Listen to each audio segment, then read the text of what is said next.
時鐘本身顯示嘅就係11:55啦，喺9乘8乘7乘6乘5乘4乘3乘2乘1秒之後，咁當然佢就會形成咗另一個時間啦。咁到時嘅時候，嗰個分針同時針所形成嘅角度會係幾多嘅？好 ，Hello 大家好，我係 Math Concept 嘅 Chester Sir。咁今日咧就會同大家講下 Math Conception 2025年小六級別最多同學答錯嘅其中5題之一。咁今日我哋就會講第36題嘅。咁我想知道之後佢喺某一個時間嘅時候，佢所形成嘅角度係乜嘢嘅？正常大家都應該會知道嘅就係冇理由真係叫大家計晒呢一條數嘅。咁我哋諗下有冇啲咩特別少少嘅方法可以用到先？嗱，由於呢個數字而家係講緊秒數㗎啦 ，OK？ 咁我哋嘗試下諗一諗啦，呢一度即係幾多個分鐘呢？咁大家都知嘅一樣嘢就會係60秒會等於1個分鐘㗎嘛，係咪？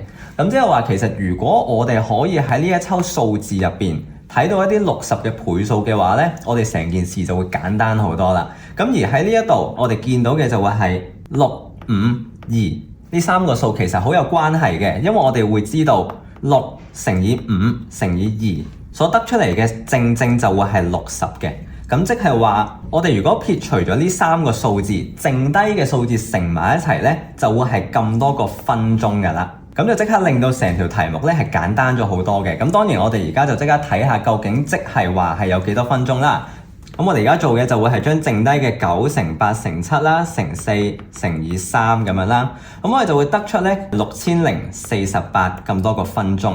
咁即係話我哋而家條題目就係想知道喺6048分鐘後啦，究竟第一呢個係幾多點鐘呢？而呢個時間佢哋之間嘅角度係幾多啦？咁好似頭先由秒變做分鐘咁啦，如果我哋而家可以將呢個分鐘變成小時嘅話呢，亦都可以將條題目簡化咗好多嘅。呢度其實我哋見到一個好特別嘅嘢啦，呢度有個6000喺度嘅 ，OK， 我哋知道佢係6000加48咁多個分鐘啦。其實6000一睇就知可以除得盡60㗎啦，係咪？咁即係話呢度其實係代表緊100咁多個小時嘅 ，OK？ 咁呢度係分鐘啦。咁而家我哋就要分析下究竟100小時又48分鐘究竟即係過咗幾多呢？咁當然大家知道一日會有24個小時啦。其實一個鐘究竟佢幾耐會去返原本嘅樣嗰度呢？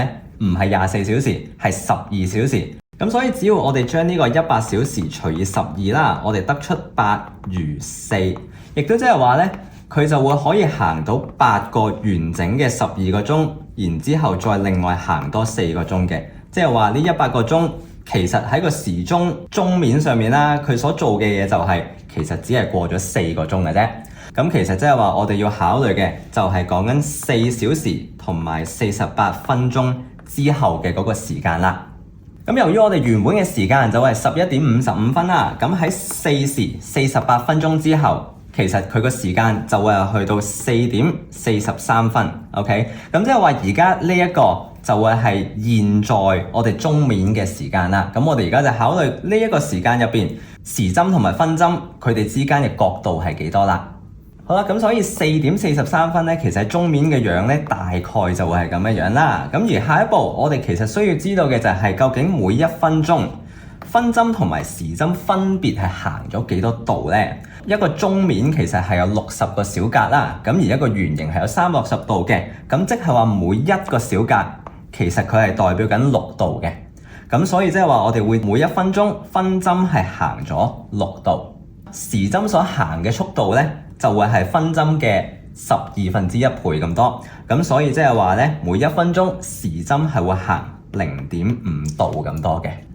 咁所以我哋而家呢，就要分別計下究竟呢個分針啦同埋時針呢，佢行咗幾多嘅。咁但係留意，由於呢，我哋而家係只係需要比較佢喺12點行咗幾多嘅啫，咁即係話我哋淨係考慮呢個4時43分呢個時間，佢究竟各自行咗幾多嘅距離，幾多個度數，咁就 OK 㗎啦。咁我哋睇一個分針先啦。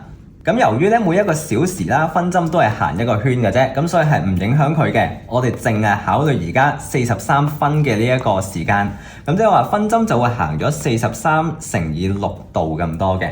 咁跟住就考慮埋時針啦。時針佢究竟經歷咗幾多個分鐘呢？ 4小時43分鐘其實係代表4乘60呢個小時啦，再加43咁多個分鐘 ，OK 佢行咗咁多個分鐘嘅，然之後每一個分鐘佢行0.5度，即係乘翻0.5度，佢 total 就會行咗呢一個度數。我哋將呢兩個數字減咗佢，就會得出佢哋之間嘅夾角啦。咁啊43乘6就會係258度嘅 ，OK。咁啊隔離呢個運算完之後，我哋所得出嚟嘅數就係141.5度，所以最尾答案呢，即係話佢哋之間嘅夾角就係116.5度咁多啦。如果想睇更多奧數比賽題目嘅話，記得 subscribe 我哋 YouTube channel 啦。咁我哋下條片再見。